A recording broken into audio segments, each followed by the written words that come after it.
You won't believe the places that people see me in and won't speak to me because I'm not dressed like them. You won't believe the places I go to where until I grab a microphone, people don't acknowledge me. Don't discount the people sitting next to you.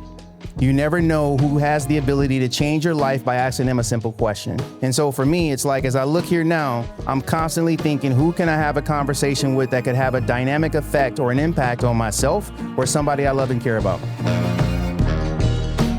Welcome to the Veteran-Led Podcast. Our guest today is Curtez Riggs. For those of you here today at the Military Influencer Conference, he's the one that made that happen. This is the 9th year, but this isn't all that he does. He's also the co-founder of Triple Nickel Lifestyle brand and is the director of military events at Recurrent Ventures and a former U.S. Army First Sergeant. Awesome. Thanks for having me. Welcome to the show. So, Curtez, here we are coming to the end of the 9th Military Influencer Conference. I believe there's been approximately 3,000 people here. Your number's a little high. We had about 2,800 people registered. 2,200 actually came to the doors in order to participate in this week's festivities. Now, one thing that you pointed out at the beginning of this is that when we talk about a military influencer conference, this isn't about a bunch of people on TikTok who have no real skills that we see now. This is about when Curtez started this 9 years ago, it was about veterans and the military influencing our communities and influencing each other to do better. So tell us, where did the genesis or the origin of this great vision come from? So like I said on stage at the start of this, leadership is the process of influencing others.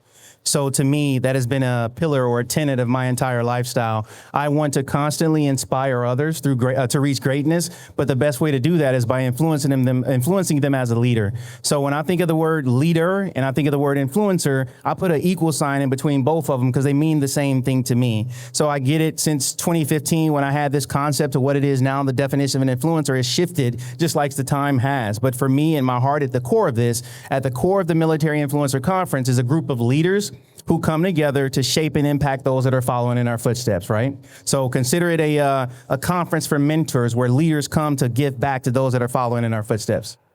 Well, what I like about this is true leadership by example. This isn't just some guy who puts a conference together to have a conference, because I've seen that. But you also have the Triple Nickel Lifestyle brand. In other words, he's doing what we are all doing here. He is running a company and doing many things, also with Recurrent Ventures, doing the things that I think for a lot of us, it's the multitasking, it's all the responsibilities. And here you are, you're not in the military anymore, and yet you're still carrying that high work level, that high workload. How do you balance it? You don't.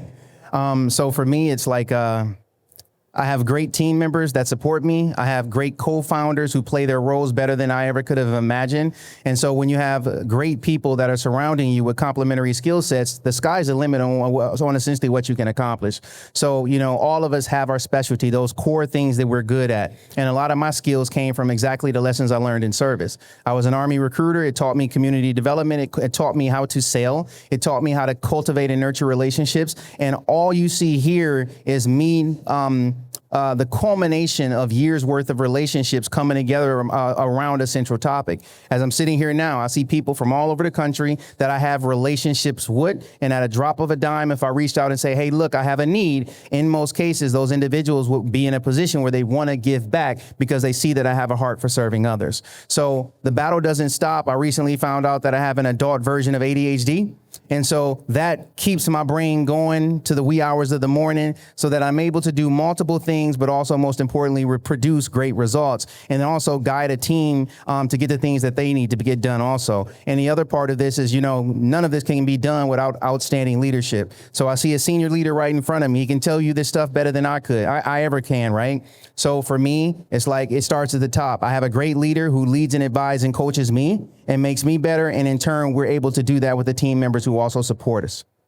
Yeah, you know, I was a company commander, you were a first sergeant, and I think of how nothing would have gotten done without the first sergeant. And a lot of us entrepreneurs, we have these fantasies, and we call them visions, but unless we have strong NCOs who can execute, they never happen.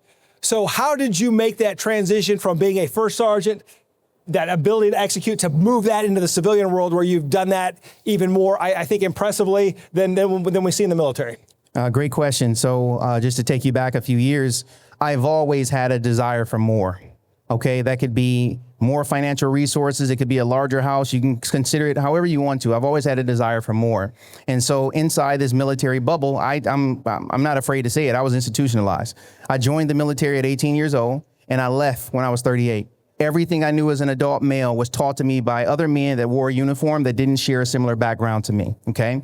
So those lessons that I learned helped to shape who I am as a grown man now. So I'm 46 years old and I'm constantly in a position and I'm always thinking forward because the mission never stops, right? There's always going to be a tug, and I refer to it as a sort of PCS mentality. In the military, we were guaranteed every 2 to 3 years we would be PCS into a new job at a new location where you have to grow and advance your skill sets in order to do your job and more or less complete the mission, right? So for me, I'm in the same position now. I'm constantly thinking forward on how can I get the job done? How can I do more? Because for whatever's wrong with me, right? Call it my personal disability. My brain doesn't stop and I'm always driving with the ambition to do more and accomplish more. But at the core of it, it's all about giving back to either underrepresented communities. I can't change the color of my skin. It doesn't wash off, right? But at the same time, I've been blessed and fortunate enough to have a voice. I have to use it more because there are other people that look like me that don't have the same opportunities that I have, and they don't really see it. I'm from Flint, Michigan. And so what you know about Flint, Michigan, most of you know the water situation, but we can really take it way back to NAFTA. Flint was known as the largest automotive manufacturing city in the nation, and it lasted for years. All of a sudden, there was this thing called NAFTA. I'm going to say a thing called NAFTA that came in, and my uncles that were making $40 and $50 an hour pushing buttons and doing this, and I'm being serious when I say that, they had worked in a shop for years. I was led to believe as a young high school student that when I got to that point, when I graduated from school, I needed that piece of paper. College was never in the goals for me, right? I needed a piece of paper. I could get a job at a factory. I could get a job at the shop, and I would be on that pathway where I could retire with a pension in 30 years, just like the rest of my family did.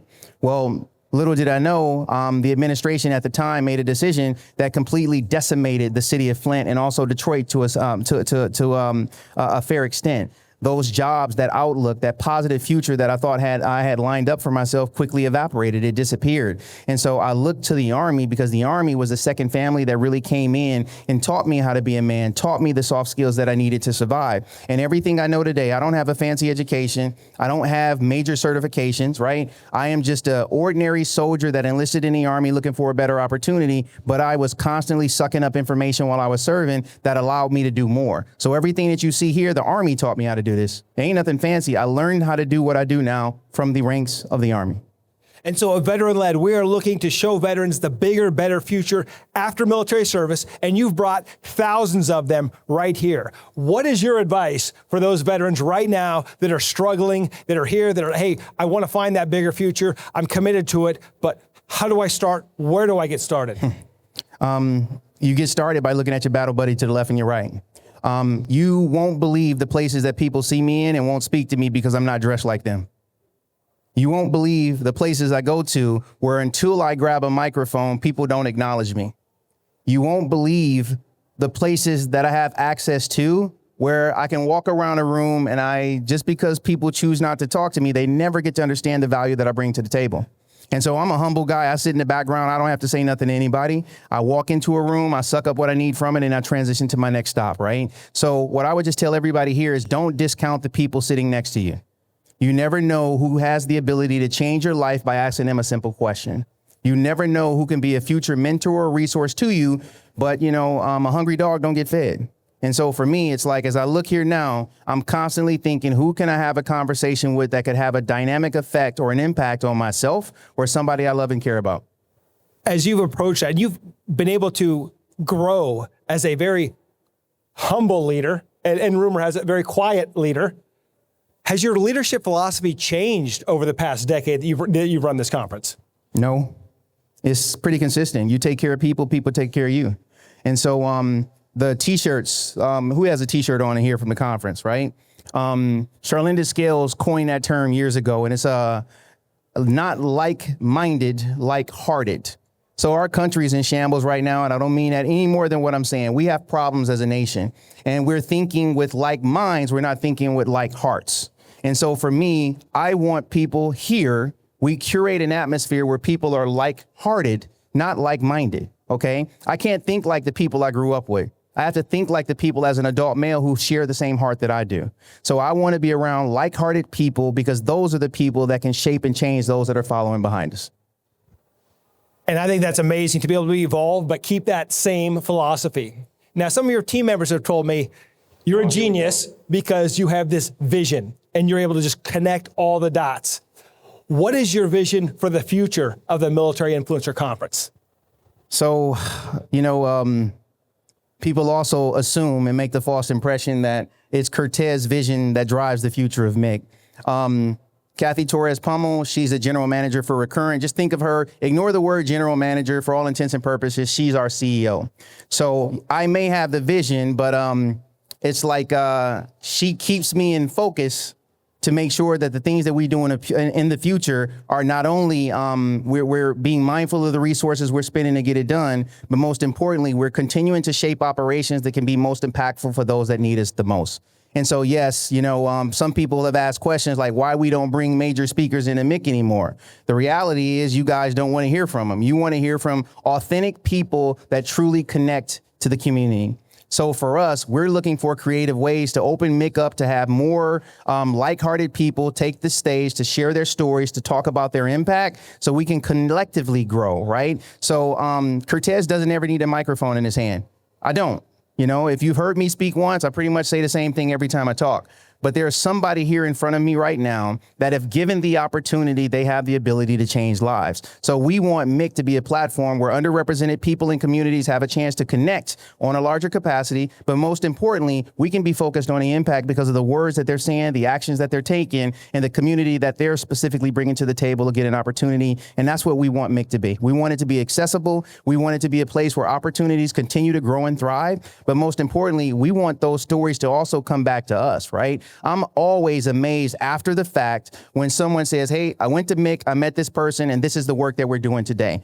Donnell, you're one of them. You came to MIC years ago with an idea, and look at the great work he's doing in the DMV footprint. He's only one face that I see out in front of me right now. So all I want MIC to do is continue to be an incubator for fresh ideas.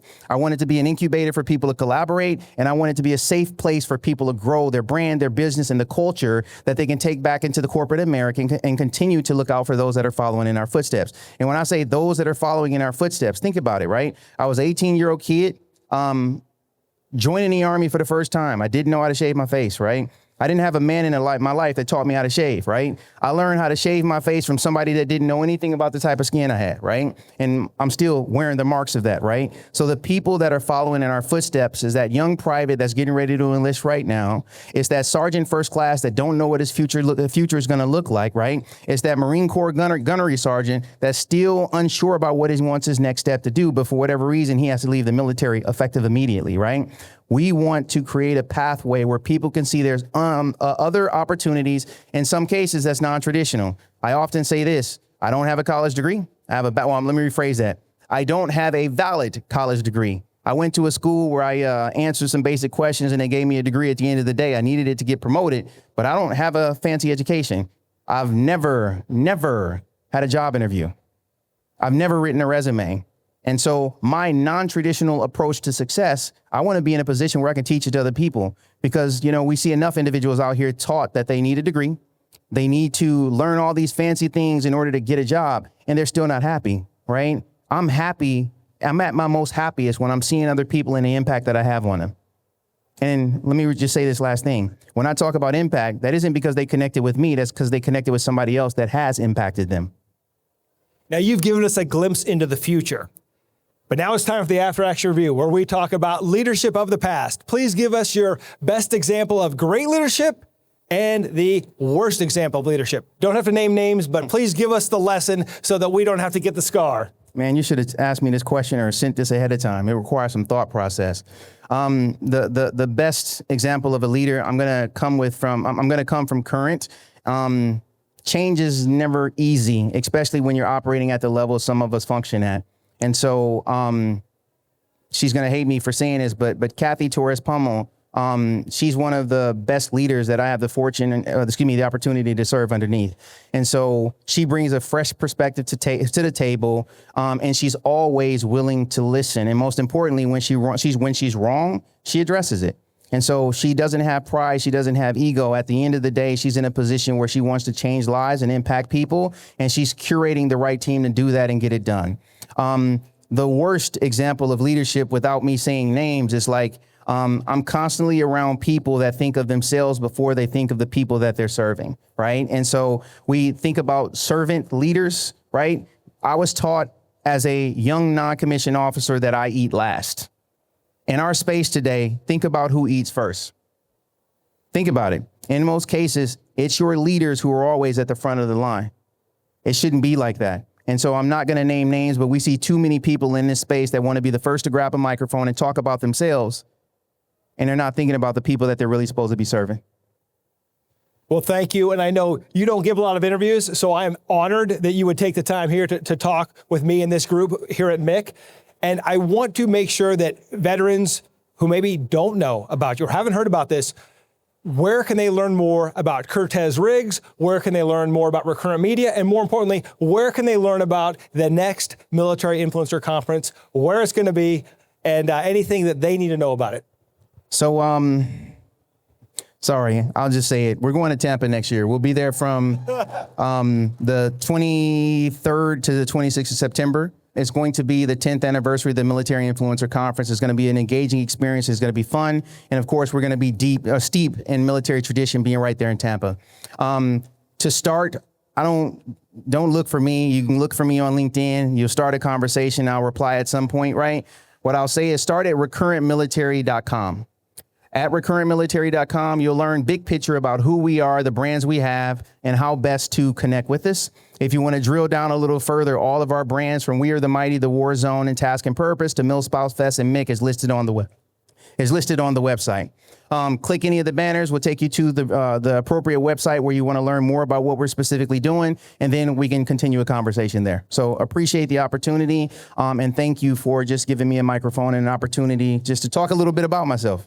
And one more thing, triple nickel. Where can, if somebody likes the hat or they like what they see, where can they learn more about your military lifestyle apparel? Yeah, so Ruben, Chris, Rod, none of them are up here right now, but Triple Nickel, we started this company in 2021, right after COVID ended. I found myself in a situation. I said this earlier, I can't change the color of my skin, right? When I was looking for an apparel brand to bring into MIC, every brand in our space had a very firm position about where they stood politically, and I didn't feel represented. So what we thought was we all came together. We all had our own version of the same idea. Chris McPhee connected us after an introduction from Donnell. So Donnell sparked a conversation that led to the four of us coming together to launch an apparel brand where we focus on telling the stories of underrepresented communities. And so once again, we're impacting, we're changing lives, and we're creating apparel that just has a different tone than a militant vibe that we tend to see by some of the other brands in our space. Outstanding. Well, Curtez, thank you so much for the stories, your time, and for sharing with the audience here. It's been an honor. Thank you, sir. Appreciate it. Thank you. Thank you. Mm-hmm.